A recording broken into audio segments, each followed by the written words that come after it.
So I'm Rakesh Mishra. I'm director in Tata Institute for Genetics and Society, which is located in the InStem building in the BLiSC campus. Uh, TIGS works on three main programs that include infectious diseases, crop improvements using genome editing technologies, and rare genetic disorders. So rare genetic disorders are disease because both copies of a gene are defective that we inherit from our parents. Uh, they are considered rare because most of the times when we get one defective copy from one of the parents, the other copy that comes from the other parent is usually good. So therefore disease is not seen.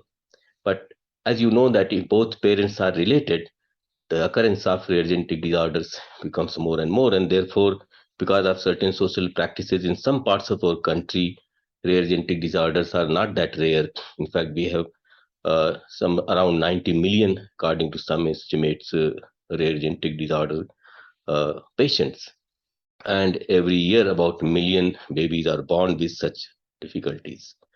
And because of very nature of the disease that the gene is defective, it's very difficult to identify them many times. So diagnosis is a challenge, and also the treatment for such diseases are very challenging and very expensive. And therefore, we try to address this problem using modern technologies.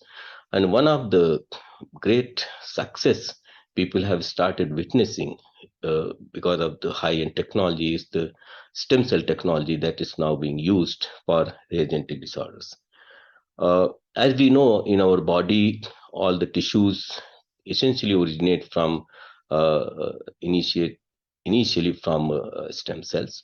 So, if there is any tissue that has any defect because of defective genes, we can replace the stem cells and get a healthy tissue. This can be done by taking stem cells from healthy individuals and replacing the diseased individual cells by them. But there are certain immunological challenges in them in this process. But we can also take the cells from the patients, convert them into what we call as induced pluripotent cells, and then do the genome editing to fix the mutation, because we know oftentimes what are the precise mutation that cause the disease, and put back the stem cells in the patient. Now this time it's patient's own cells, so therefore there will not be much of immunological issues.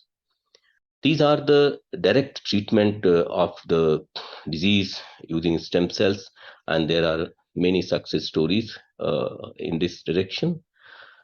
We can also use stem cells in a very interesting manner, that is, take the cells from the patient and grow them in a dish in the lab, and create the tissues or organoids or even the specific cell types where the disease is manifested.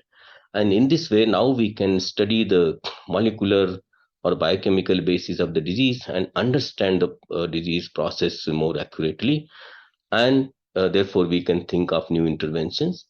And this kinds of disease in a dish model can also be used for actually screening for the new drugs or new interventions. They may be in traditional medicines or mRNA therapeutic approaches we can take and screen what is the best method to fix the problem that the patient is having.